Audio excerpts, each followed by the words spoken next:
Marido infiel, se divorció de su mujer por ser pobre. Luego la invitó a su boda, la llegada de ella. María Fernanda sintió como el piso desaparecía bajo sus pies cuando escuchó las palabras salir de la boca de Rodrigo. Necesitamos hablar sobre nuestro matrimonio. Esto ya no funciona. Tú y yo venimos de mundos diferentes y ya es hora de que cada quien regrese al suyo. Ella lo miró fijamente, buscando en sus ojos algún rastro del hombre que conoció 8 años atrás, pero solo encontró indiferencia. Él no apartó la vista del parabrisas mientras conducía por las calles iluminadas de Guadalajara. María Fernanda abrió la boca para decir algo, pero las palabras se le atoraron en la garganta. Todas las señales que había ignorado durante meses, todas las excusas que ella misma se había inventado, todos los momentos en que sintió que algo estaba mal, pero decidió creer en su matrimonio, ahora cobraban sentido con una claridad brutal. El hombre sentado a su lado, vestido con ese traje caro que ella nunca podría pagarle, con ese reloj de oro que exhibía como trofeo, ya no era su esposo. Era un extraño cruel que había decidido que ella ya no servía para su nueva vida. Antes de continuar con esta historia, queremos saber algo muy importante para nosotros. ¿Desde dónde nos estás viendo? ¿Desde México, Estados Unidos, España, Colombia, Argentina o algún otro país? Nos encanta leer sus comentarios y saber que nuestras historias llegan a diferentes partes del mundo. Déjanos tu comentario aquí abajo y cuéntanos qué te parece esta historia. Ahora sí, regresemos al principio para entender cómo María Fernanda llegó a ese momento devastador. Todo había comenzado de manera muy diferente. 8 años atrás, María Fernanda Ruiz Salgado se había casado con Rodrigo Castañeda Lira con la ilusión de construir una vida juntos. Ella provenía de una familia humilde de Tonalá, donde su madre había trabajado como costurera y su padre como mecánico hasta que un infarto se lo llevó cuando María Fernanda apenas tenía 16 años. Rodrigo, en cambio, venía de una familia de abolengo de Guadalajara, con apellidos que aparecían en las páginas sociales y negocios que se remontaban 3 generaciones atrás. Cuando se conocieron en una cafetería cerca de la universidad, él le pareció diferente a los demás hombres de su clase. Rodrigo era ambicioso, sí, pero también parecía genuino. Le hablaba de sus sueños, de construir su propio imperio inmobiliario, de no depender del dinero de su familia, de demostrarle al mundo que podía lograrlo por sí mismo. María Fernanda se enamoró de esa versión de Rodrigo, del hombre que parecía valorar el esfuerzo más que el apellido. Los primeros años de matrimonio fueron difíciles, pero llevaderos. Rodrigo invirtió cada peso que tenía en su negocio de bienes raíces y María Fernanda trabajaba como asistente administrativa en una empresa textil para mantener el hogar a flote. Ella nunca se quejó. Se levantaba a las 5 de la mañana para preparar el desayuno, alistarse y tomar 2 camiones que la llevaban desde su modesto departamento en la colonia Santa Tere hasta las oficinas en Tlaquepaque. Su jornada laboral terminaba a las 6 de la tarde y luego tomaba los mismos 2 camiones de regreso, llegando a casa pasadas las 7:30. Aún así, María Fernanda siempre encontraba energía para cocinar algo especial, mantener el departamento limpio y esperar a Rodrigo con una sonrisa. Ella había aprendido a administrar cada peso como si fuera oro. Compraba en el mercado municipal, donde los precios eran más bajos, reutilizaba todo lo que podía, remendaba la ropa en lugar de comprar nueva. Nunca le pidió a Rodrigo dinero para caprichos personales. Sus únicos lujos eran una crema facial básica y un labial discreto que usaba para el trabajo. María Fernanda sabía que estaban construyendo algo juntos, que los sacrificios de ahora se convertirían en comodidades mañana, o eso era lo que ella creía. El día de su 8º aniversario de matrimonio, María Fernanda salió más temprano del trabajo. Le había pedido permiso a su jefe para irse a las 4 de la tarde, prometiendo recuperar las horas el sábado. Pasó por el mercado y compró los ingredientes para preparar el platillo favorito de Rodrigo, unos chiles en nogada que su madre le había enseñado a hacer años atrás. La receta era laboriosa, requería pelar cada nuez con paciencia, preparar el picadillo con la carne perfectamente sazonada, freír los chiles en el punto exacto. María Fernanda trabajó durante 3 horas en esa cocina diminuta, sudando sobre la estufa vieja que a veces fallaba, pero concentrada en cada detalle porque quería que esa noche fuera especial. Puso la mesa con el mantel que habían recibido como regalo de bodas, encendió 2 velas que había guardado desde Navidad y se cambió el uniforme de trabajo por el único vestido medianamente elegante que tenía en el closet. Se pintó los labios, se peinó con cuidado y esperó. Rodrigo había prometido llegar a las 8. A las 8:30, María Fernanda marcó a su celular, pero nadie contestó. A las 9, volvió a intentar. A las 9:30, los chiles en nogada ya estaban fríos y las velas se habían consumido hasta la mitad. Rodrigo llegó pasadas las 10 de la noche. Ni siquiera se disculpó por el retraso. Entró al departamento con la corbata aflojada, el saco en el brazo y esa expresión de cansancio que María Fernanda ya conocía muy bien. Ella intentó sonreír, le dijo que había preparado su platillo favorito, que era su aniversario, que quería celebrar juntos. Rodrigo se sentó a la mesa y apenas probó la comida. Pinchó un trozo de chile con el tenedor, lo masticó sin realmente saborearlo y dejó el resto intacto en el plato. María Fernanda sintió como algo se rompía en su pecho, pero se tragó la decepción y sacó el regalo que le había comprado. Era una pluma Mont Blanc usada que había encontrado en una tienda de segunda mano del centro. María Fernanda sabía que Rodrigo siempre había querido una pluma de esa marca para firmar sus contratos importantes. Había ahorrado durante 3 meses, guardando 20 pesos aquí, 50 allá, hasta juntar lo suficiente. La vendedora le aseguró que era auténtica, solo un poco rayada, pero completamente funcional. María Fernanda la había envuelto con papel de regalo que decoró ella misma con un listón que salvó de otro paquete. Rodrigo desenvolvió el regalo con desgano. Cuando vio la pluma, su expresión no fue de alegría, sino de desprecio. Miró a María Fernanda como si acabara de cometer un error imperdonable y le dijo con voz fría que ese tipo de detalles lo avergonzaban. Una pluma usada, María Fernanda. ¿En serio? ¿Qué van a pensar mis socios si me ven firmar contratos con algo de segunda mano? Necesitas entender mi posición. Ya no soy el Rodrigo de hace 8 años. Ahora me muevo en otros círculos, con otra clase de gente. Tú deberías esforzarte más por lucir bien en los eventos sociales, por estar a mi altura. María Fernanda sintió que cada palabra era una bofetada. Intentó explicarle que la pluma había sido comprada con amor, que era auténtica, que había ahorrado durante meses, pero Rodrigo la interrumpió con un gesto de la mano. No se trataba del objeto en sí, le dijo, sino de lo que representaba. Él estaba construyendo una imagen, una reputación, y necesitaba una esposa que entendiera eso. Después de esa conversación, Rodrigo se fue a dormir sin siquiera darle un beso de aniversario. María Fernanda se quedó sentada en la mesa mirando los chiles en nogada intactos y la pluma rechazada, preguntándose en qué momento su matrimonio se había convertido en esto. Las semanas siguientes fueron aún peores. Rodrigo comenzó a llegar cada vez más tarde. Algunas noches ni siquiera regresaba a dormir, mandaba un mensaje escueto diciendo que tenía junta temprano y se quedaría en un hotel cerca de la oficina. María Fernanda intentaba creerle, pero la duda crecía como una sombra en su pecho. Una tarde, mientras Rodrigo se duchaba, su celular vibró sobre la mesa de la sala. María Fernanda miró la pantalla y vio un mensaje de un contacto guardado simplemente como V. El mensaje decía: estuvo increíble lo de anoche. No puedo dejar de pensar en ti.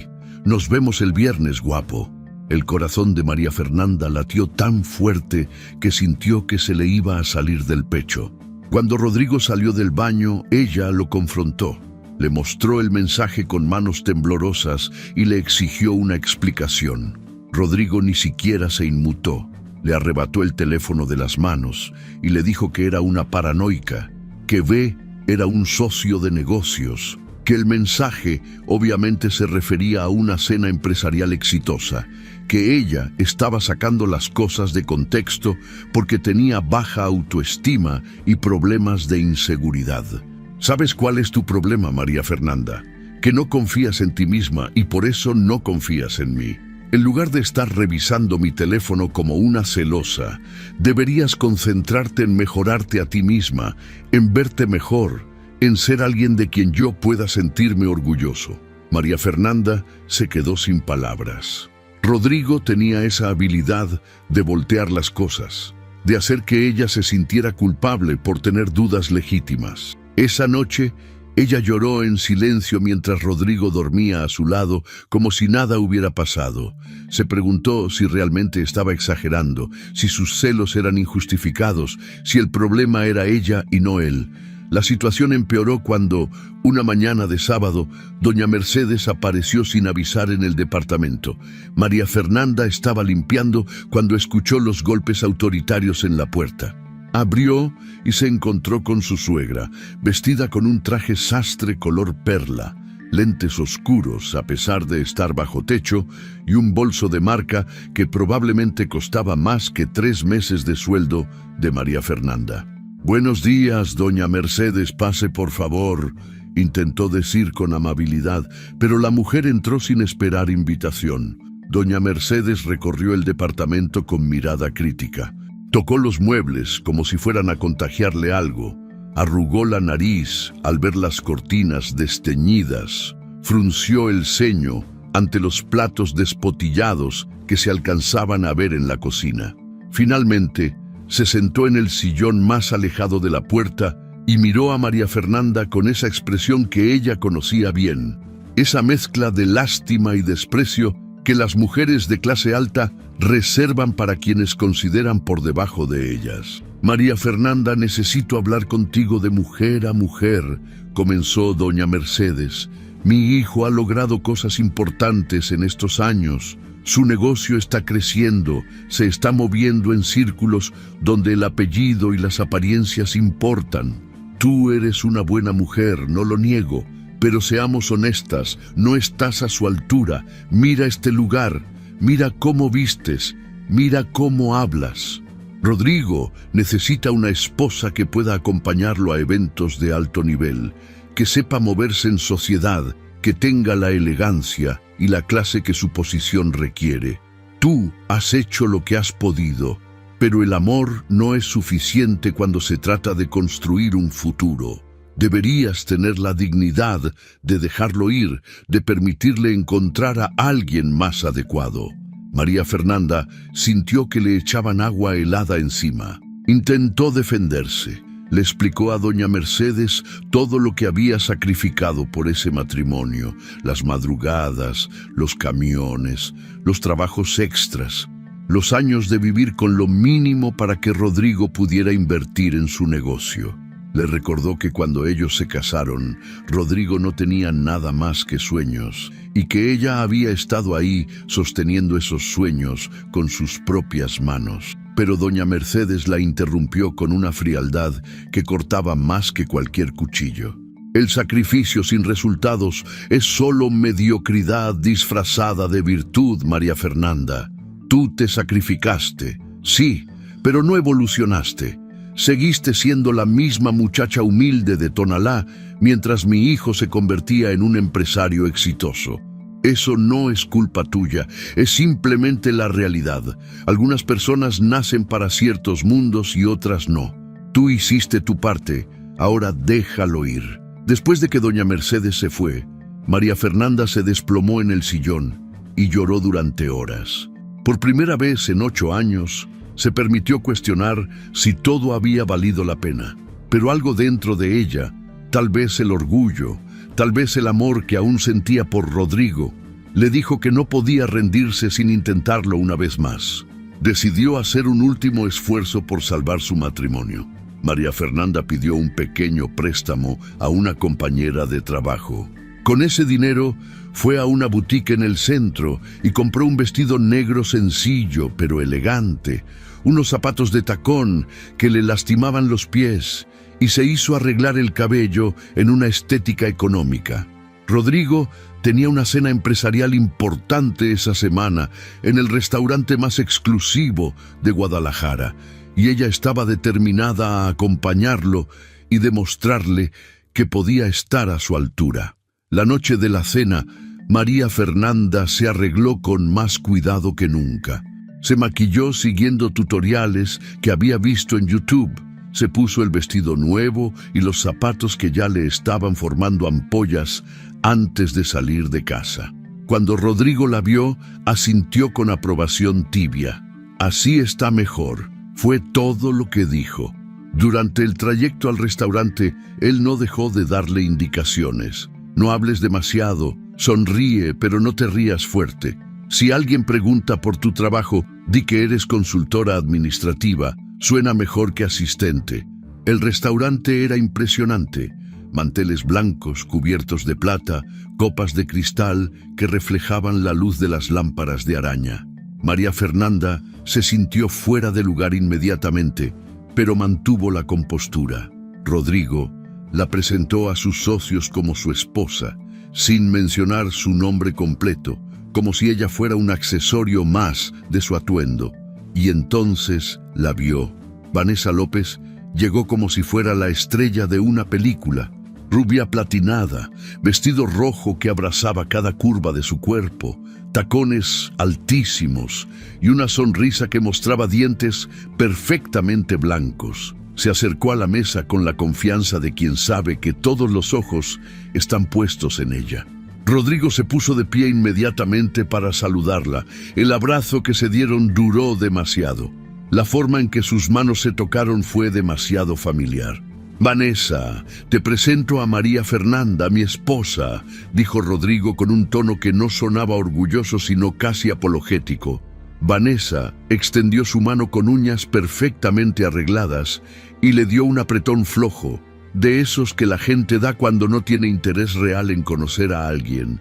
«Ay, qué linda», dijo con una sonrisa que no llegaba a sus ojos. «Rodrigo me ha hablado mucho de ti».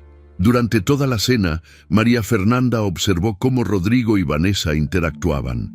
Las risas compartidas, las miradas cómplices, la forma en que ella tocaba su brazo cada vez que hacía un chiste. Cuando María Fernanda intentó participar en la conversación sobre una exposición de arte que había leído en el periódico, Vanessa la interrumpió con comentarios condescendientes. «Ay, qué tierno que te interese el arte. Es que para apreciar realmente a Frida Kahlo hay que entender el contexto histórico y cultural, cosa que la gente sencilla a veces no capta por falta de educación formal. No te lo tomes a mal, es solo que el arte es para paladares refinados». María Fernanda apretó su servilleta bajo la mesa y no volvió a abrir la boca en toda la noche. El regreso a casa fue en silencio. María Fernanda miraba por la ventana del carro, viendo las luces de Guadalajara pasar como si estuviera en una película de otra persona. Rodrigo conducía con la mandíbula apretada. Cuando finalmente estacionó frente a su edificio, apagó el motor, pero no bajó del coche. María Fernanda supo que venía lo peor. «Necesitamos hablar sobre nuestro matrimonio», dijo Rodrigo sin mirarla. «Esto ya no funciona. Tú y yo venimos de mundos diferentes y ya es hora de que cada quien regrese al suyo». María Fernanda sintió cómo el piso desaparecía bajo sus pies. Los meses que siguieron fueron los más oscuros que María Fernanda había vivido. El proceso de divorcio comenzó apenas una semana después de aquella conversación devastadora en el carro. Rodrigo no perdió tiempo. Contrató al licenciado Armando Solís, el mejor abogado de divorcios de Guadalajara, un hombre conocido por destrozar a las esposas en los tribunales y dejar a sus clientes con todo el patrimonio intacto.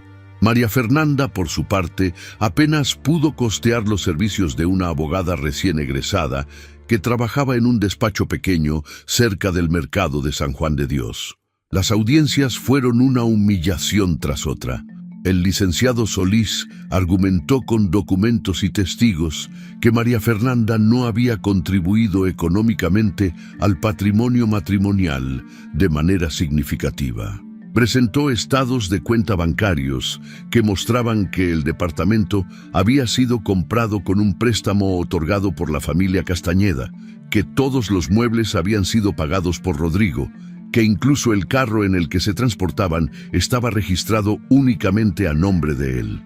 La abogada de María Fernanda intentó defender que su clienta había sostenido el hogar durante años, que su trabajo había permitido que Rodrigo invirtiera todo su capital en el negocio, pero el licenciado Solís desmontó cada argumento con frialdad profesional. ¿Puede comprobar su clienta que su salario fue determinante para la adquisición de bienes? ¿Tiene recibos de inversiones conjuntas? ¿Aparece su nombre en alguna escritura? El juez escuchaba con expresión neutral, mientras María Fernanda sentía cómo su vida se desmoronaba frente a sus ojos. Al final, la sentencia fue clara. El departamento se quedaba con Rodrigo, los muebles se quedaban con Rodrigo, el carro se quedaba con Rodrigo. María Fernanda recibiría únicamente sus objetos personales y una compensación económica de 30,000 pesos, cantidad que el juez consideró justa para que ella pudiera rehacer su vida. 30,000 pesos por 8 años de matrimonio.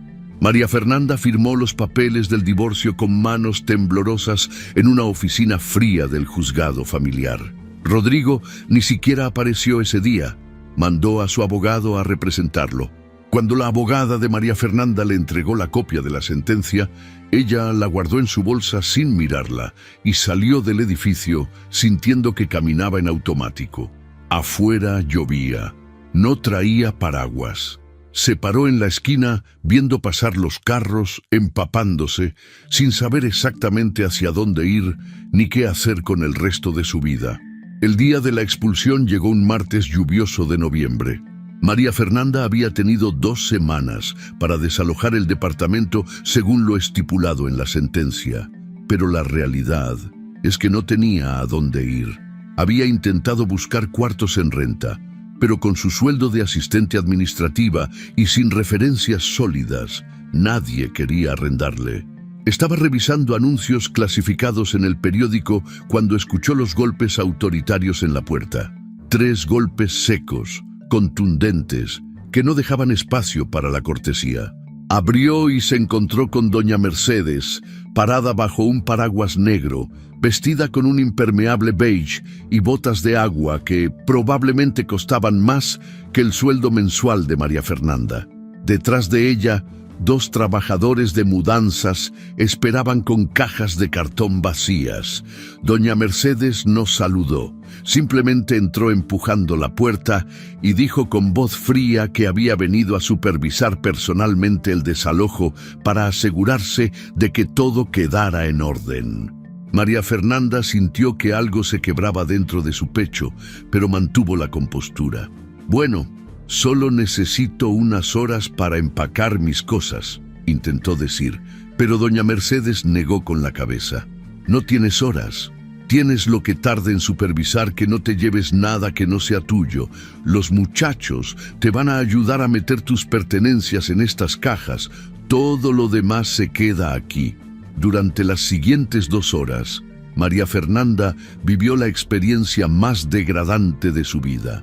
Doña Mercedes la seguía de cuarto en cuarto, revisando cada objeto que ella intentaba meter en las cajas. Cuando María Fernanda tomó una lámpara de la sala, doña Mercedes le dijo que esa lámpara había sido regalo de una tía de Rodrigo y por lo tanto pertenecía a la familia.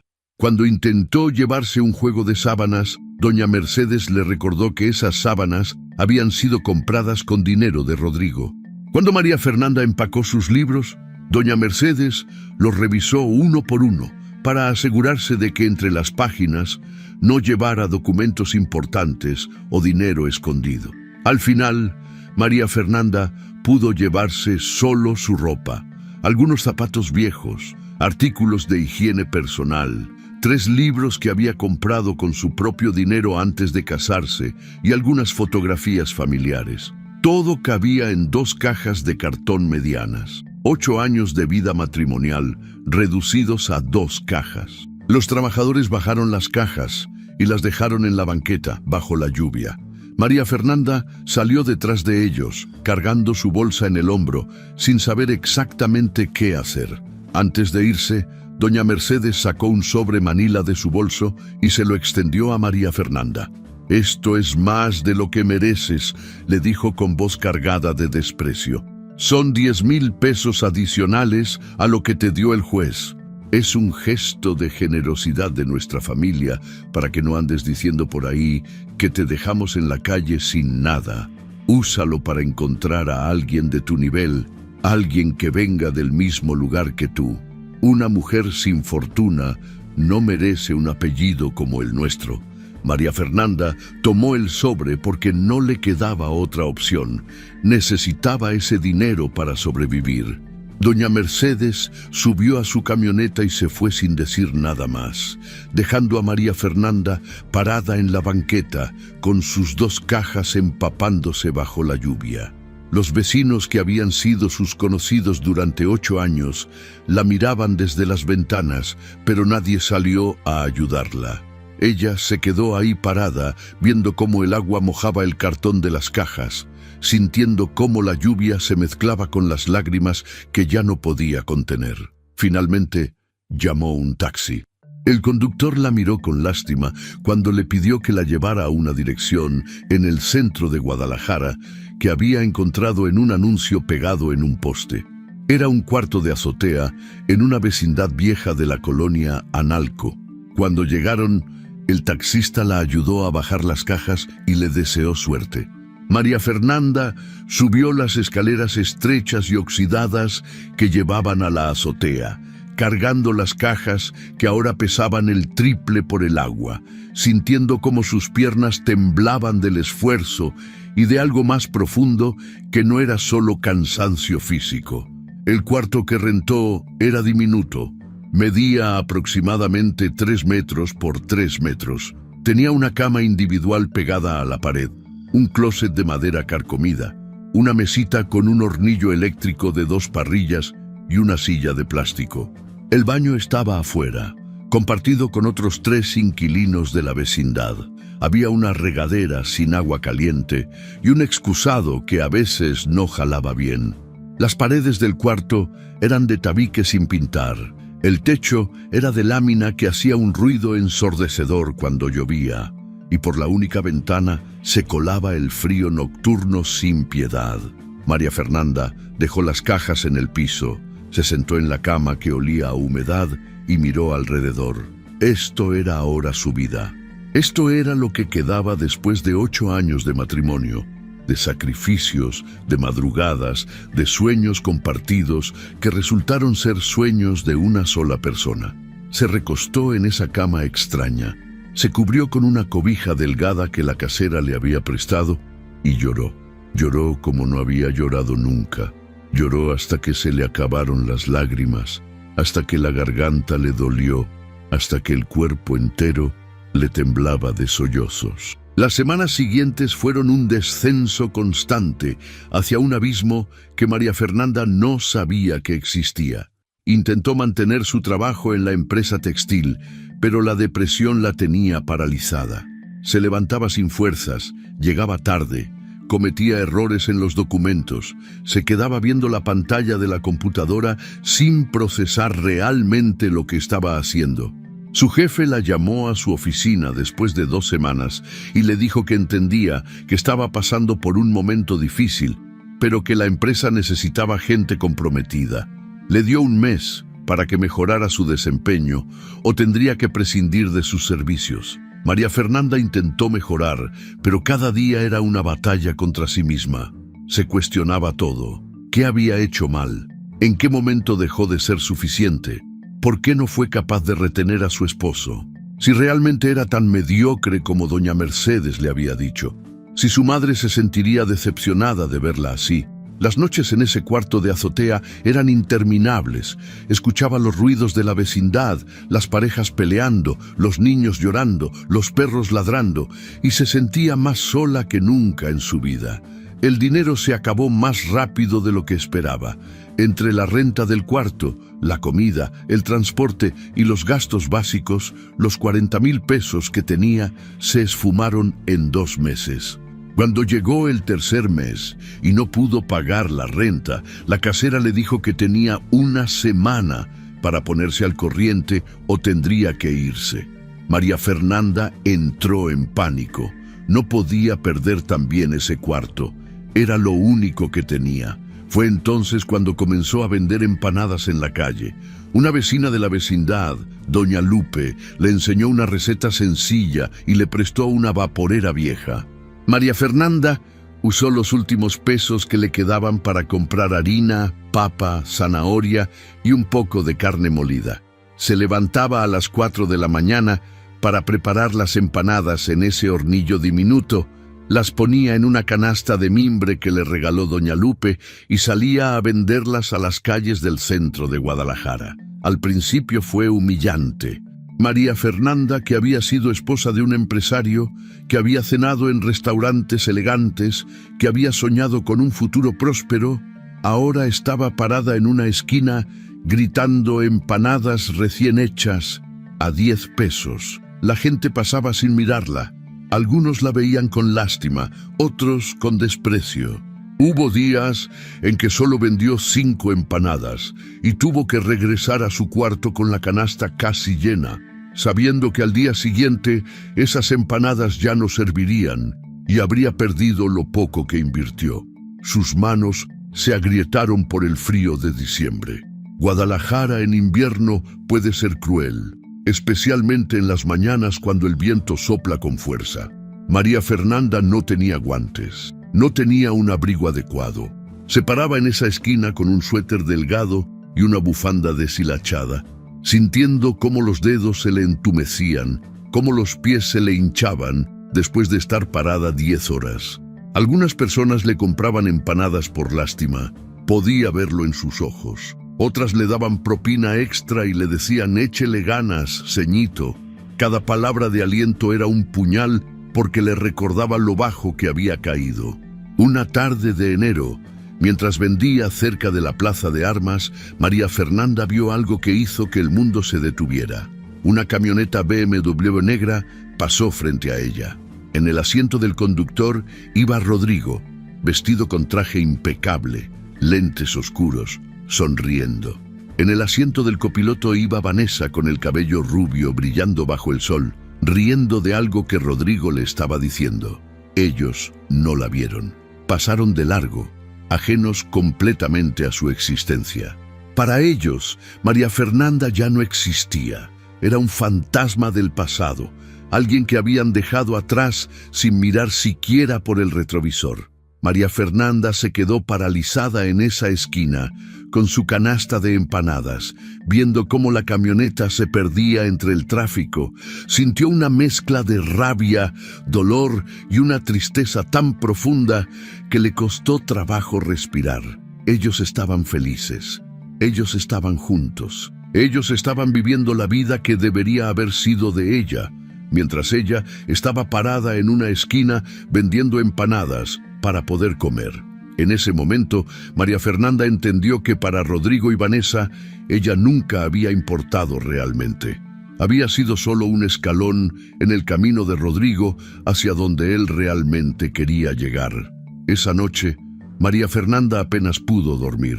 Se quedó acostada en su cama, mirando el techo de lámina, escuchando la lluvia golpear el metal con fuerza, sintiendo cómo el frío se colaba por las rendijas. Se preguntó si valía la pena seguir luchando. Se preguntó si no sería más fácil simplemente rendirse, regresar a Tonalá con algún familiar lejano, aceptar que su vida había sido un fracaso y conformarse con lo poco que le quedaba. Pero entonces, una semana después, recibió una llamada que terminó de destrozarla. Era Lupita, una antigua compañera de la empresa textil, María Fernanda, no sé si ya te enteraste, pero vi en Facebook que Rodrigo se comprometió. Él y Vanessa anunciaron su boda. Las fotos son en las Bahamas, se ven súper felices. Solo quería que supieras por si no lo habías visto. María Fernanda colgó el teléfono y con manos temblorosas abrió Facebook en su celular viejo. Ahí estaba. La publicación tenía 2 días y ya acumulaba 3.500 likes y más de 400 comentarios. Las fotos mostraban a Rodrigo y Vanessa en una playa paradisíaca. Vanessa portaba un anillo enorme que brillaba bajo el sol del Caribe. Rodrigo la abrazaba por la cintura con esa sonrisa que María Fernanda conocía tan bien. La publicación decía: ella dijo que sí. Gracias a todos por sus bendiciones. Nos casamos en junio. Los amamos. María Fernanda comenzó a leer los comentarios como si fuera una forma de autocastigo. Felicidades, Rodrigo. Por fin encontraste a alguien de tu nivel. Hermosa pareja. Se nota que están hechos el uno para el otro. Vanessa, eres una mujer afortunada. Rodrigo es un partidazo. Cada comentario era una puñalada. María Fernanda siguió deslizando el dedo por la pantalla, viendo más fotos del viaje. Rodrigo y Vanessa cenando en un restaurante de lujo. Rodrigo y Vanessa brindando con champagne. Rodrigo y Vanessa besándose frente al mar. Una vida perfecta. Una vida de la que ella había sido borrada completamente. Cerró el teléfono y lo arrojó sobre la cama. Se desplomó en el piso de cemento frío y lloró hasta que le dolió el estómago. Lloró por todo lo que perdió. Lloró por todos los años que invirtió en un hombre que la desechó como si fuera basura. Lloró por la humillación, por la pobreza, por la soledad.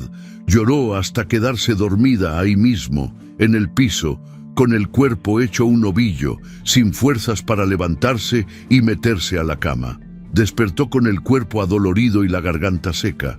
Era temprano, apenas estaba amaneciendo. La luz gris del alba entraba por la ventana, iluminando el cuarto miserable. María Fernanda se levantó con dificultad y comenzó a limpiar el espacio. Necesitaba hacer algo con las manos, algo que la distrajera del dolor que amenazaba con consumirla. Recogió la ropa sucia, barrió el piso, limpió el polvo de la mesita. Y fue entonces cuando lo encontró, el collar de perlas. Estaba en el fondo de una de las cajas que había traído del departamento, envuelto en un pañuelo de tela que ya estaba amarillento por los años. María Fernanda lo desenvolvió con cuidado y sostuvo el collar en sus manos. Eran perlas pequeñas, no muy valiosas en términos monetarios, pero infinitamente valiosas en términos sentimentales. Su madre se lo había regalado 2 semanas antes de morir de cáncer. María Fernanda tenía 17 años. Recuerda perfectamente ese día. Su madre, ya muy débil, la llamó a su lado y le entregó una cajita de terciopelo rojo. «Mija, este collar era de tu abuela y ahora es tuyo», le dijo con voz frágil. «No vale mucho dinero, pero vale mucho en historia. Tu abuela lo usó en los días más difíciles de su vida para recordarse a sí misma quién era. Yo hice lo mismo, y ahora tú harás lo mismo. Prométeme algo, María Fernanda. Prométeme que sin importar lo que te pase en la vida, sin importar qué tan fuerte te pegue el destino, te vas a levantar. El valor de una mujer nunca está en el dinero que tiene, sino en la dignidad con la que se levanta cuando la vida la tumba». María Fernanda sostuvo el collar contra su pecho y sintió algo que no había sentido en meses. Una chispa, un rescoldo de fuerza que creía completamente apagado. Se puso de pie y caminó hacia el pequeño espejo rajado que colgaba en la pared. Se miró fijamente. Vio a una mujer destruida, ojorosa, delgada, con el cabello descuidado y la piel sin brillo. Pero también vio algo más. Vio los ojos de su madre, vio la sangre de su abuela, vio una línea de mujeres fuertes que habían sobrevivido cosas peores y se habían levantado. María Fernanda se puso el collar de perlas, se miró una vez más en el espejo y tomó una decisión. No se iba a quedar tirada. No le iba a dar a Rodrigo, a doña Mercedes, a Vanessa ni a nadie la satisfacción de verla destruida para siempre.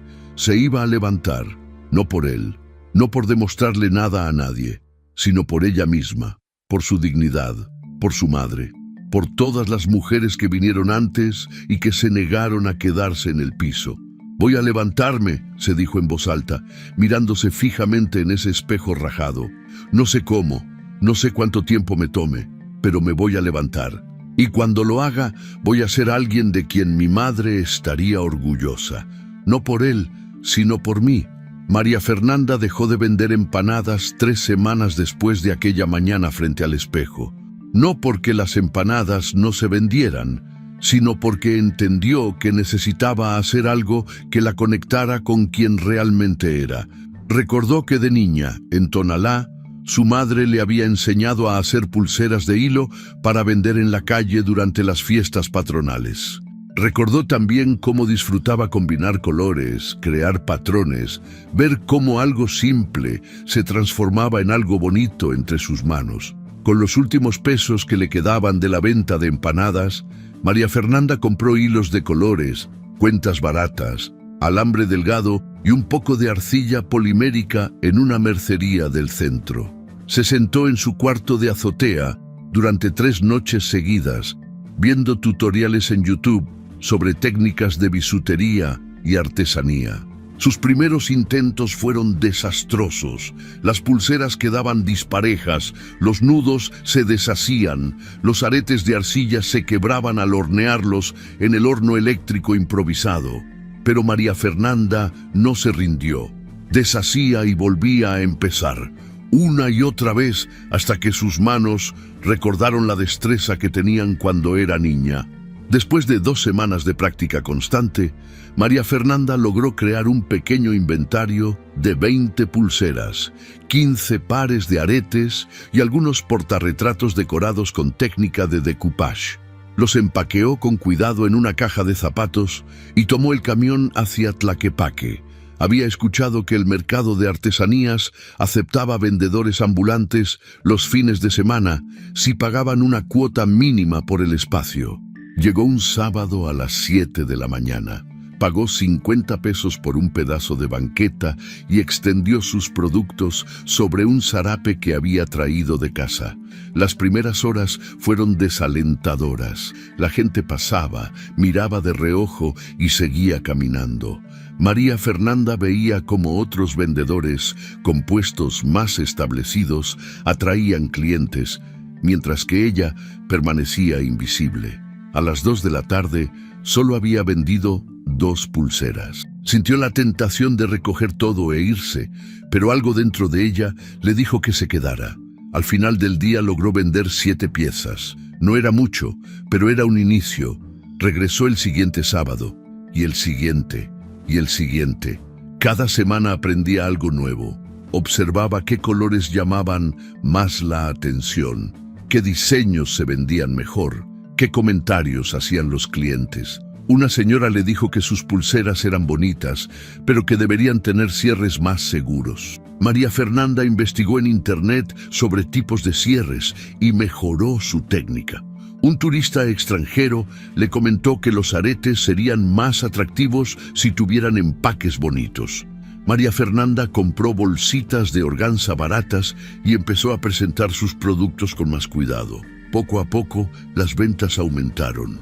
No era suficiente para vivir holgadamente, pero sí para pagar la renta del cuarto, comer lo básico y reinvertir en materiales. María Fernanda desarrolló una rutina. De lunes a viernes trabajaba en su cuarto creando nuevas piezas, experimentando con técnicas, viendo tutoriales hasta altas horas de la noche. Los sábados y domingos vendía en Tlaquepaque. Su cuerpo estaba cansado todo el tiempo, pero su mente estaba más despierta que nunca. Por primera vez en mucho tiempo, sentía que estaba construyendo algo que era genuinamente suyo. Un sábado de abril, mientras acomodaba sus productos en el zarape, un hombre se detuvo frente a su puesto. Era distinguido, de unos 40 años, con barba corta entreverada de canas, lentes de armazón delgado y un suéter de cuello alto color gris. Se quedó observando las piezas durante varios minutos con una atención que María Fernanda no había visto antes en ningún cliente. Tomó un portarretrato decorado con motivos florales, lo examinó por todos los ángulos, evaluó la calidad del trabajo. «Usted tiene un ojo especial para la composición», dijo el hombre finalmente. «Hay equilibrio en sus piezas. No solo son bonitas, tienen intención». ¿Alguna vez estudió arte formalmente? María Fernanda se sorprendió por el comentario. «No, señor. Todo lo que sé lo aprendí viendo tutoriales y practicando. Mi mamá me enseñó lo básico cuando era niña, pero el resto ha sido prueba y error». El hombre asintió pensativo. «Me llamo Alejandro Vega.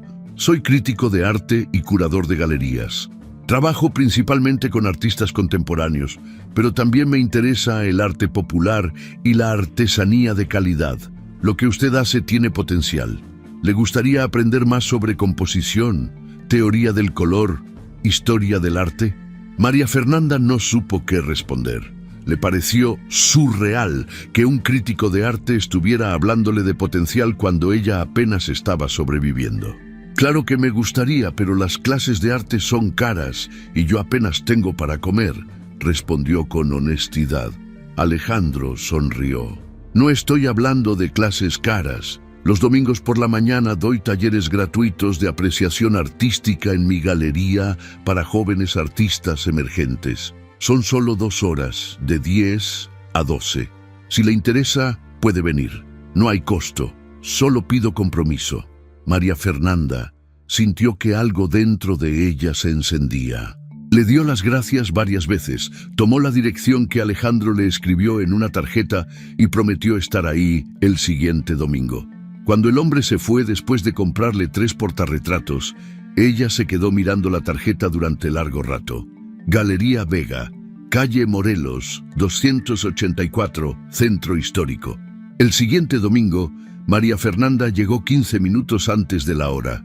La galería estaba ubicada en una casona antigua, restaurada con muros de cantera rosa y puertas de madera maciza. Adentro, las paredes blancas exhibían pinturas y esculturas contemporáneas. Había otros 5 jóvenes esperando en una sala pequeña.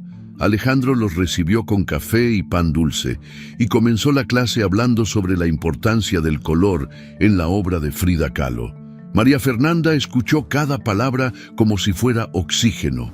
Alejandro hablaba con pasión, pero también con claridad, explicando conceptos complejos de manera que cualquiera pudiera entender. Al terminar la clase, María Fernanda se acercó a agradecerle. Alejandro le preguntó qué le había parecido. Ella le dijo que nunca había visto el arte de esa manera, que siempre pensó que era algo reservado para gente con educación universitaria, que ahora entendía que el arte era una forma de comunicación al alcance de todos. Regresó el siguiente domingo, y el siguiente, y todos los domingos durante los siguientes 6 meses.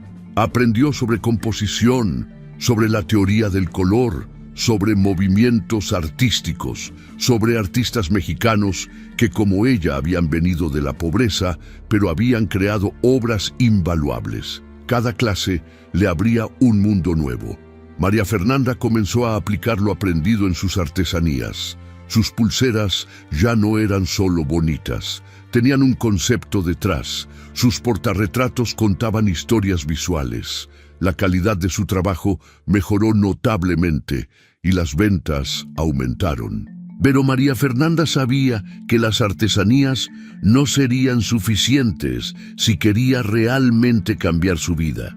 Necesitaba educación formal en administración para poder algún día tener un negocio propio. Investigó opciones y encontró un curso técnico nocturno de administración de empresas en una escuela cerca de la central camionera. Las clases eran de lunes a viernes, de 7 a 10 de la noche. La colegiatura era accesible, apenas 1,200 pesos al mes. María Fernanda reorganizó completamente su vida. Vendía en Tlaquepaque solo los sábados y domingos. Los lunes por la mañana asistía a las clases de Alejandro. El resto de la semana trabajaba en su cuarto produciendo artesanías hasta las 5 de la tarde. Luego tomaba el camión hacia la escuela técnica, asistía a clases hasta las 10 de la noche y regresaba a su cuarto pasada la medianoche. Dormía 5 horas diarias, comía lo mínimo indispensable, no tenía vida social, no tenía descanso. Pero tampoco tenía dudas de que este sacrificio era diferente al que había hecho durante su matrimonio. Este sacrificio era para ella misma. Los meses pasaron en una rutina de esfuerzo constante. María Fernanda aprendió sobre contabilidad básica, sobre inventarios, sobre atención al cliente, sobre marketing. Aprendió sobre arte, sobre estética, sobre historia cultural. Nadie en su vida cotidiana veía el trabajo que estaba haciendo.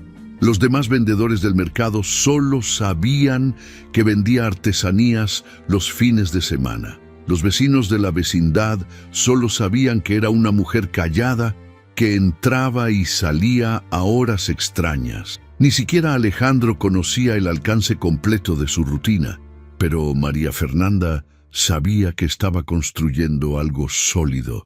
Algo que nadie podría quitarle jamás. Un año después de aquel primer domingo en la galería, Alejandro la invitó a tomar café después de la clase.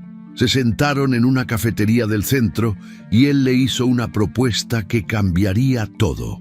María Fernanda, he estado pensando en abrir una segunda galería enfocada en artistas emergentes y arte popular contemporáneo. Tengo los contactos y el conocimiento del mercado, pero necesito a alguien con sensibilidad creativa y habilidades administrativas para manejar el día a día. He visto tu trabajo, tu compromiso, tu crecimiento este año. ¿Te interesaría ser mi socia? María Fernanda casi escupe el café. ¿Socia? Pero yo no tengo dinero para invertir. Alejandro negó con la cabeza. No necesito tu dinero. Necesito tu trabajo, tu visión, tu honestidad. Te ofrezco ser socia minoritaria con 20% de participación inicial. Si la galería crece, tu participación puede aumentar. A cambio, tú manejarás la curaduría junto conmigo, la administración, las redes sociales, la atención a artistas. ¿Qué dices? María Fernanda sintió que el corazón le latía tan fuerte que temió que Alejandro lo escuchara. Dijo que sí sin pensarlo 2 veces. Dijo que sí, porque entendió que esa era la oportunidad que había estado construyendo sin saberlo durante todo ese año de esfuerzo invisible. La Galería Arte Nueva abrió 6 meses después, en una casona restaurada de la calle Independencia, en pleno centro histórico de Guadalajara. No era un espacio enorme, pero tenía personalidad. Muros de adobe pintados de blanco, techos altos con vigas de madera, pisos de barro y ventanales que dejaban entrar luz natural. María Fernanda trabajó 18 horas diarias durante los primeros meses. Llegaba a las 7 de la mañana para limpiar, organizar, recibir obras. Pasaba las mañanas visitando talleres de artistas emergentes, buscando talento nuevo. Las tardes las dedicaba a redes sociales, diseñando publicaciones, respondiendo mensajes, construyendo comunidad. Las noches las ocupaba haciendo cuentas, organizando inventarios, planeando exposiciones. La visión de María Fernanda era clara desde el principio. Ella quería dar espacio a artistas que como ella venían de lugares humildes pero tenían talento genuino. Quería ofrecer arte de calidad a precios accesibles para que gente común pudiera comprar una pieza original sin endeudarse. Quería que la galería fuera un puente entre los artistas sin recursos y los coleccionistas dispuestos a apostar por talento emergente. La primera exposición fue de un joven pintor de Tlajomulco que hacía paisajes urbanos con técnica impresionista. Vendieron 3 cuadros la noche de la inauguración. La segunda exposición fue de una escultora de Tonalá que trabajaba cerámica con técnicas prehispánicas. Vendieron 8 piezas. La tercera exposición fue colectiva, con 10 artistas de diferentes disciplinas. Vendieron más de la mitad del inventario. La galería comenzó a ganar reputación.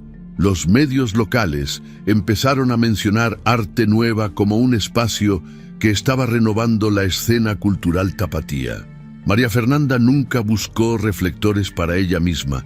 En las entrevistas siempre hablaba de los artistas, nunca de su historia personal. En las redes sociales de la galería publicaba contenido educativo y promoción de artistas, nunca fotos de ella misma. No le interesaba la fama ni el reconocimiento público. Le interesaba el trabajo bien hecho y la satisfacción de ver a otros artistas lograr lo que ella nunca pudo lograr sola. 2 años después de la apertura, Arte Nueva era una galería consolidada. Tenían agenda de exposiciones programadas con 6 meses de anticipación. Habían descubierto 3 artistas que ahora vendían obra a nivel nacional. Habían creado un programa de becas para artistas jóvenes de escasos recursos. María Fernanda ahora ganaba lo suficiente para rentar un departamento pequeño pero digno en la colonia americana. Tenía ropa elegante comprada en tiendas de segunda mano, pero de buena calidad. Tenía una computadora propia para trabajar. Tenía comida en el refrigerador. Tenía paz. Nunca publicó nada en redes sociales personales. De hecho, cerró su cuenta de Facebook después del divorcio y nunca la volvió a abrir. No le interesaba mostrarle al mundo su nueva vida. No le interesaba que Rodrigo supiera que había salido adelante. Simplemente vivía con la tranquilidad de quien sabe su propio valor sin necesidad de validación externa. Una tarde de marzo, mientras María Fernanda y Alejandro revisaban las cuentas del mes en la oficina de la galería, llegó un mensajero con un sobre. Era un sobre grande de papel grueso color marfil con relieves dorados en las orillas. María Fernanda lo abrió con curiosidad. Adentro había una invitación impresa en tipografía elegante. Rodrigo Castañeda Lira y Vanessa López Arriaga tienen el honor de invitarle a su enlace matrimonial a celebrarse el sábado 15 de junio de 2025 en la iglesia de San Bernardo. Dentro del sobre también había una nota manuscrita en papel membretado. Querida María Fernanda, sé que nuestro final no fue fácil y que probablemente tienes todo el derecho de odiarme. Han pasado 3 años y he tenido tiempo de reflexionar sobre muchas cosas. Ojalá puedas venir a mi boda. Te debo muchas disculpas y creo que sería importante para mí que estuvieras presente para poder decírtelas en persona. Entenderé completamente si decides no ir. Rodrigo. María Fernanda leyó la invitación 3 veces. Alejandro, que había visto su expresión cambiar, le preguntó qué pasaba. Ella le mostró la invitación sin decir palabra. Alejandro la leyó y frunció el ceño. ¿Vas a ir? María Fernanda se quedó en silencio durante varios minutos. Miró por la ventana de la oficina hacia la calle donde la gente caminaba con prisa bajo el sol de marzo.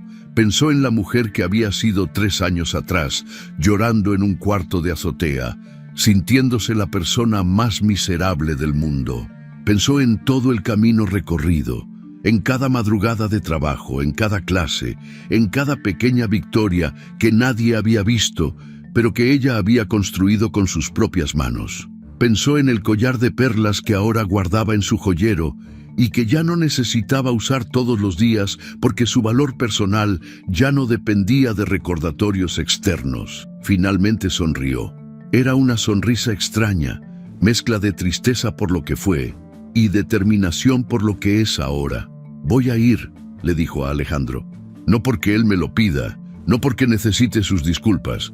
Voy a ir porque necesito cerrar ese capítulo mirándolo a los ojos como la mujer que soy ahora, no como la mujer que él destruyó.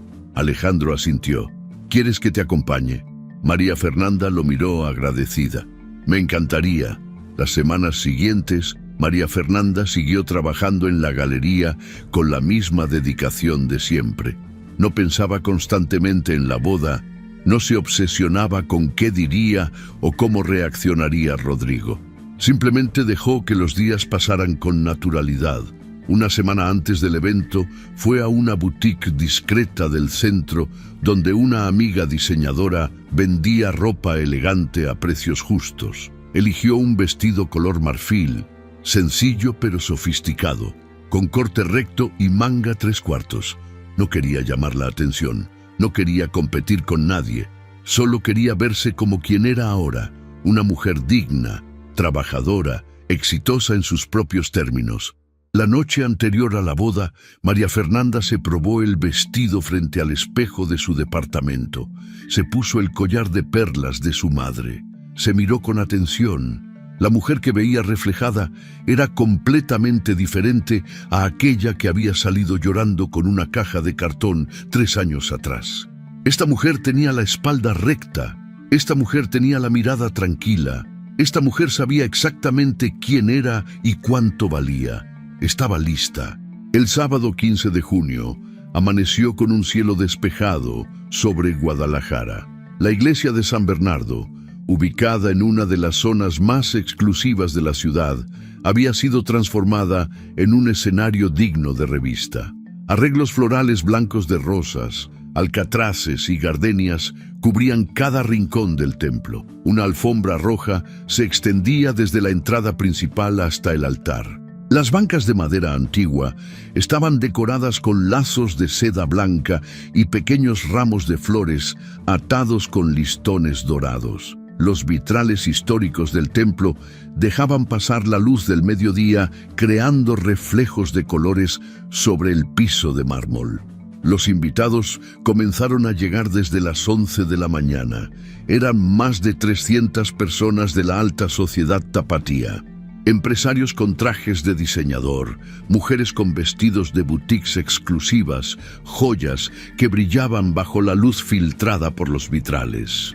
Todos se saludaban con esa familiaridad forzada de quienes se mueven en los mismos círculos sociales. Fotógrafos profesionales capturaban cada momento.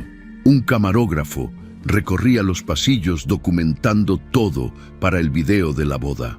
Afuera, una hilera de camionetas de lujo y autos importados se estacionaban en fila mientras choferes uniformados esperaban pacientemente. Vanessa López llegó a las 12 en punto en una limusina blanca. Cuando bajó del vehículo, los fotógrafos se abalanzaron para capturar el momento. Su vestido era una obra de arte de la alta costura. Diseñado por una casa española reconocida mundialmente, el vestido tenía un corpiño bordado con miles de cristales Swarovski, manga larga de encaje francés y una cola de 3 metros que 2 damas de honor cargaban con cuidado. Sobre su cabeza, una tiara de diamantes auténticos que había pertenecido a la abuela materna de Vanessa reflejaba destellos de luz con cada movimiento. Su maquillaje era impecable, realizado por el maquillista más cotizado de Guadalajara. Su cabello rubio platinado estaba peinado en un recogido elaborado con mechones sueltos, enmarcando su rostro. Vanessa sonreía para las cámaras con la confianza de quien sabe que este es su día de gloria. Rodrigo llegó poco después. Vestía un traje italiano de 3 piezas en color gris Oxford, camisa blanca de algodón egipcio y corbata de seda azul marino. En su muñeca izquierda brillaba el reloj de oro con sus iniciales grabadas, el mismo que usaba como símbolo de su éxito. Su cabello estaba perfectamente peinado hacia atrás con gel. Saludaba a los invitados con apretones de mano firmes y esa sonrisa de superioridad que había perfeccionado a lo largo de los años. Rodrigo se movía por el templo como si fuera el dueño del lugar, presentando a sus socios, riendo con fuerza ante sus propios chistes, asegurándose de que todos vieran lo bien que le estaba yendo en la vida. Doña Mercedes supervisaba cada detalle con mirada de halcón.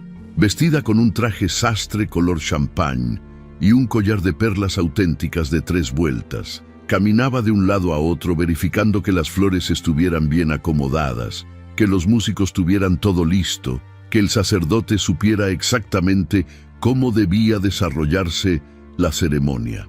Daba órdenes a la coordinadora del evento con voz autoritaria, señalando cualquier detalle que no cumpliera con sus estándares. Para doña Mercedes, esta boda no era solo la unión de su hijo con una mujer adecuada, era la consolidación del estatus de la familia Castañeda en la sociedad tapatía. A la 1 de la tarde, cuando todos los invitados ya estaban sentados y los músicos comenzaban a tocar las primeras notas de la marcha nupcial, las puertas principales de la iglesia se abrieron. Pero no era Vanessa haciendo su entrada triunfal, era María Fernanda. Ella entró del brazo de Alejandro Vega, caminando con una calma que contrastaba dramáticamente con el glamour ostentoso que llenaba el templo. María Fernanda vestía su vestido color marfil de corte recto, sin adornos excesivos, sin brillos llamativos. Su maquillaje era natural, apenas un toque de color en los labios y las mejillas. Su cabello negro estaba recogido en un moño bajo, sencillo pero elegante. La única joya que llevaba era el collar de perlas de su madre. No traía tacones altísimos, sino zapatos de tacón medio color nude. Alejandro, a su lado, vestía un traje gris elegante con corbata color vino y lucía tranquilo, casi protector. El silencio que cayó sobre el templo fue absoluto. Las conversaciones se cortaron a mitad de palabra. Las cabezas se voltearon al unísono hacia la entrada. Los músicos dejaron de tocar por un momento antes de retomar la marcha nupcial con cierta torpeza. María Fernanda sintió todas esas miradas clavadas en ella, pero mantuvo la compostura. Caminó por el pasillo central sin apresurarse, sin bajar la vista, sin buscar la aprobación de nadie. Algunos invitados la reconocieron inmediatamente. «Es María Fernanda Ruiz, la dueña de Arte Nueva», murmuró una mujer sentada cerca del pasillo. «Escuché que su galería es increíble», respondió su acompañante. Otros invitados, especialmente los más cercanos a la familia Castañeda, sabían exactamente quién era. «Es la ex esposa», susurró alguien con tono escandalizado. «¿Qué hace aquí?» «La audacia», comentó otra voz con mezcla de sorpresa y admiración. «Pero Rodrigo la invitó». «Yo vi la lista de invitados», aclaró alguien más. Rodrigo, que estaba de pie junto al altar esperando a Vanessa, palideció visiblemente cuando vio a María Fernanda. Su sonrisa de confianza se borró instantáneamente. Apretó los puños a los costados de su cuerpo. Su respiración se aceleró. Vanessa, que esperaba detrás de las puertas laterales para hacer su entrada, alcanzó a ver el revuelo y preguntó con voz tensa qué estaba pasando. Cuando su dama de honor le susurró que la exesposa de Rodrigo acababa de entrar, Vanessa apretó el ramo de rosas blancas con tanta fuerza que varias espinas le enterraron en las palmas. Doña Mercedes, sentada en la primera banca, entrecerró los ojos con una mezcla de desconcierto y rabia mal disimulada. «¿Cómo se atreve?», murmuró entre dientes. María Fernanda caminó hasta una banca del fondo, del lado derecho del templo. Se sentó con elegancia, cruzó las manos sobre su regazo y simplemente observó. No buscaba confrontación, no sonreía con malicia, no miraba a Rodrigo con rencor, solo estaba presente, ocupando un espacio que le correspondía porque había sido invitada, existiendo con una dignidad que no necesitaba validación externa. Después de un momento de confusión, los músicos retomaron la marcha nupcial con mayor energía. Las puertas laterales se abrieron y Vanessa hizo su entrada triunfal. Caminó por el pasillo con la barbilla en alto, sonriendo para las cámaras, moviendo la cola del vestido con ensayada perfección. Pero algo había cambiado en el ambiente. La magia del momento se había roto. Los invitados aplaudían, sí, pero sus miradas se desviaban constantemente hacia María Fernanda en el fondo del templo. Vanessa lo notó y su sonrisa se tensó. La ceremonia comenzó con el sacerdote dando la bienvenida a todos los presentes. Habló sobre el sacramento del matrimonio, sobre el compromiso, sobre la unión de dos almas. Pero Rodrigo apenas escuchaba. Su mirada se desviaba constantemente hacia el fondo del templo donde María Fernanda permanecía serena. Cuando llegó el momento de los votos, el sacerdote le preguntó si aceptaba a Vanessa como su legítima esposa. Rodrigo tartamudeó. Sí acepto, dijo con voz temblorosa que no pasó desapercibida. Vanessa lo miró con los ojos entrecerrados. Su sonrisa perfecta comenzaba a mostrar grietas. Cuando el sacerdote le hizo la misma pregunta a ella, respondió con voz clara y alta, casi desafiante. Sí, acepto, como si quisiera demostrarle a todo el mundo, especialmente a la mujer sentada al fondo, que ella había ganado. El sacerdote tuvo que repetir 2 veces la pregunta sobre si había algún impedimento para este matrimonio, porque Rodrigo no respondía. Finalmente, después de un codazo discreto de su padrino, Rodrigo negó con la cabeza. Cuando el sacerdote finalmente los declaró marido y mujer, el aplauso que siguió fue tibio y tenso, nada comparado con la explosión de alegría que se esperaría en una boda tan costosa.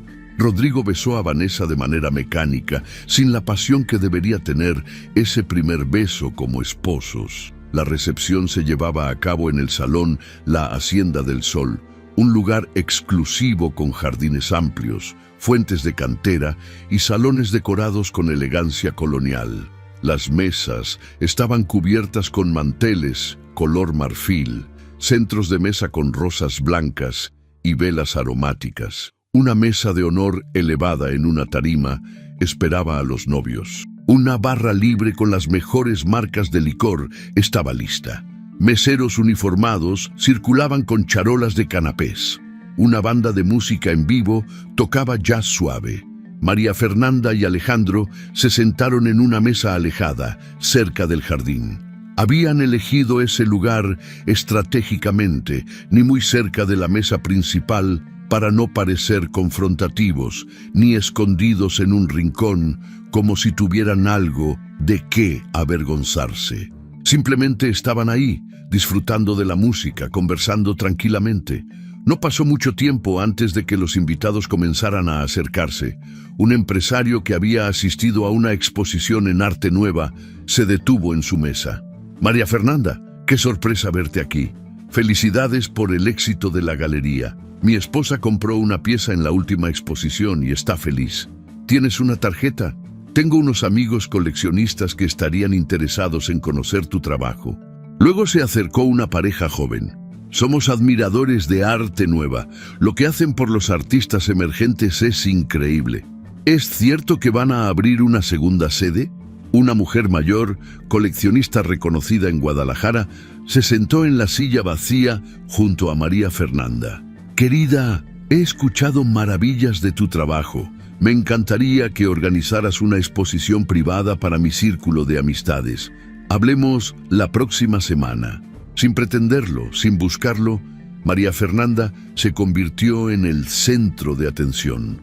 La gente se acercaba a ella con interés genuino, no por lástima ni por morbo, sino porque había construido algo valioso, algo que la gente respetaba. Alejandro observaba la escena con una sonrisa discreta, orgulloso de su socia y amiga. Desde la mesa principal, Vanessa observaba todo con frustración creciente. Se suponía que este era su día. Se suponía que todos deberían estar mirándola a ella, felicitándola a ella, admirándola a ella. Pero las miradas de los invitados se desviaban constantemente hacia esa mujer vestida de marfil que irradiaba una elegancia que Vanessa, con todo su lujo, no podía igualar. Rodrigo también miraba hacia esa mesa. Vanessa lo notó y le apretó la mano con fuerza. ¿Por qué la invitaste?, le preguntó con voz tensa. Rodrigo no supo qué responder. Después del primer vals y el banquete, Rodrigo finalmente se armó de valor. Se levantó de la mesa principal, ignorando la mirada inquisitiva de Vanessa, y caminó hacia donde estaba María Fernanda. Ella lo vio acercarse y su expresión no cambió. No sintió miedo ni ansiedad, solo una calma profunda. Rodrigo llegó a la mesa y se quedó de pie, con las manos en los bolsillos, con esa postura que antes usaba para parecer relajado, pero que ahora solo lo hacía ver incómodo. «Gracias por venir, María Fernanda», dijo con voz baja. «Sé que no fue fácil. Yo quería hablar contigo. Quería cerrar ciclos con dignidad. Ofrecerte mis disculpas por cómo terminaron las cosas». María Fernanda lo miró directamente a los ojos. Había practicado este momento en su mente tantas veces, pero ahora que estaba aquí, las palabras salieron con una claridad que ella misma no esperaba. «No viniste a cerrar ciclos, Rodrigo. Me invitaste porque querías exhibir tu nueva vida frente a la mujer que dejaste en la miseria. Querías que viera todo lo que supuestamente perdí: la casa grande, la esposa perfecta, el estatus social, todo lo que tú crees que es importante. Pero la verdad es que yo no perdí nada. Ustedes me regalaron la oportunidad de descubrir quién soy, sin las cadenas de un apellido que nunca me perteneció». Rodrigo abrió la boca para responder, pero no salieron palabras. En ese momento, doña Mercedes se acercó. Había escuchado parte de la conversación y su expresión era de indignación apenas contenida. María Fernanda se puso de pie, quedando frente a frente con su ex-suegra.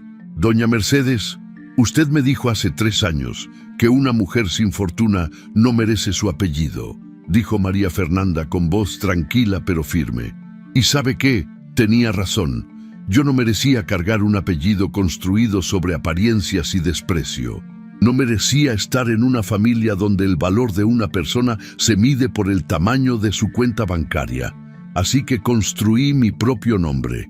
Y resulta que mi nombre, el que mi madre me dio, el que yo he trabajado para honrar, vale más que cualquier herencia que ustedes puedan ofrecer». Se volvió hacia Rodrigo una última vez. «Te deseo felicidad genuina. Ojalá encuentres con ella lo que nunca pudiste construir conmigo, algo real, algo que no se base en apariencias, sino en verdad.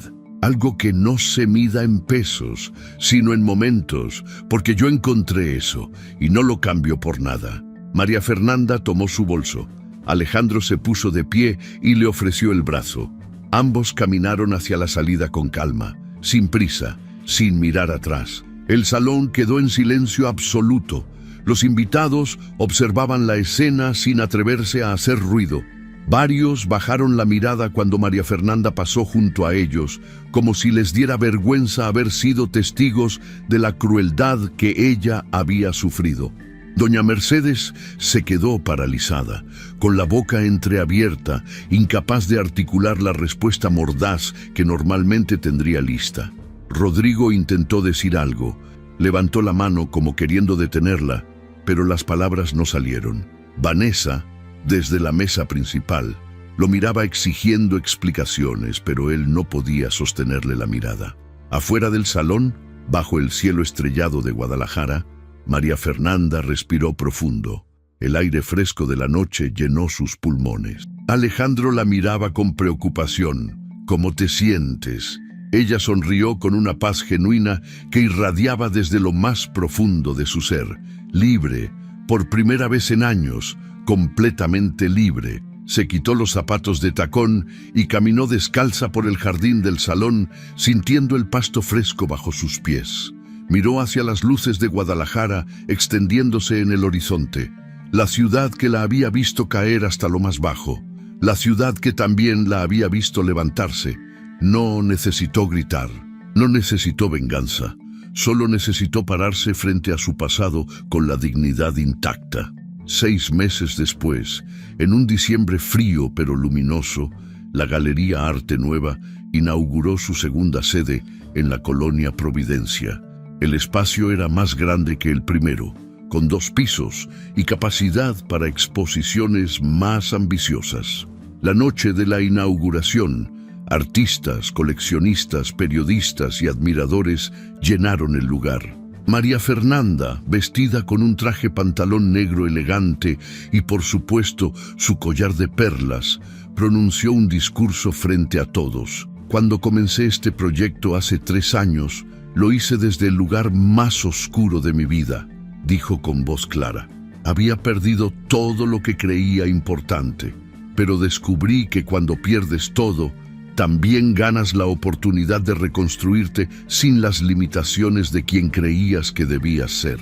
Esta galería existe para todas las personas que vienen de lugares humildes, que tienen talento pero no oportunidades, que necesitan que alguien crea en ellas, porque alguien creyó en mí cuando yo misma no creía. Y esa confianza lo cambió todo. El aplauso fue genuino y prolongado. Después del evento, cuando todos se fueron, María Fernanda se quedó sola en su nueva oficina en el segundo piso. Se sentó frente al ventanal que daba vista a la ciudad iluminada. El collar de perlas brillaba discretamente sobre su pecho con la luz de la lámpara de escritorio. Miró su reflejo en el cristal y sonrió. La mujer que veía ahí era fuerte, era digna, era exitosa no por el dinero que tenía, sino por la paz que había encontrado. La verdadera riqueza, entendió finalmente, siempre estuvo en su interior. Solo necesitó perderlo todo para descubrirlo. La historia de María Fernanda nos enseña una verdad que muchas veces olvidamos en un mundo obsesionado con las apariencias y el dinero. El verdadero valor de una persona nunca está en su cuenta bancaria, en su apellido o en el reconocimiento social que tiene. El valor real está en la dignidad con la que enfrenta las adversidades, en la fuerza con la que se levanta después de cada caída y en la paz interior que construye sin necesidad de validación externa. María Fernanda lo perdió todo. Fue humillada públicamente, expulsada de su propia casa, reducida a vender empanadas en la calle para sobrevivir. Pero en ese momento de mayor oscuridad, cuando muchos se hubieran rendido, ella tomó la decisión más importante de su vida: levantarse no por venganza, no por demostrarle nada a nadie, sino por ella misma. Entendió que el sacrificio vale la pena solo cuando es por los sueños propios, no por los sueños de otros. Aprendió que el amor propio no se mendiga, se construye día a día con pequeñas victorias invisibles que nadie ve, pero que transforman el alma. La lección más poderosa de esta historia es que a veces perderlo todo es la única manera de descubrir quiénes somos realmente. Rodrigo y su familia creyeron que sin su apellido, sin su dinero, María Fernanda no sería nada. Pero ella les demostró que construir un nombre propio basado en esfuerzo, talento y dignidad vale infinitamente más que heredar uno basado en apariencias. Cuando María Fernanda regresó a esa boda, no regresó como víctima buscando lástima. Regresó como una mujer que había descubierto su verdadero valor. No necesitó gritar, no necesitó venganza. Simplemente necesitó existir con la frente en alto para demostrar que la dignidad es la única riqueza que nadie puede quitarnos. Esta historia nos recuerda que los finales no siempre son felices de la manera que esperamos, pero sí pueden ser victoriosos cuando aprendemos que la verdadera victoria es encontrar paz con quienes somos, sin importar lo que otros piensen. Si te gustó esta historia, deja tu comentario y cuéntanos desde qué país nos estás viendo. Es muy importante para nosotros. Deja tu like y suscríbete al canal para seguir recibiendo historias increíbles como esta nueva historia que está apareciendo para ti ahora. Haz clic en la historia que está apareciendo en pantalla y sorpréndete.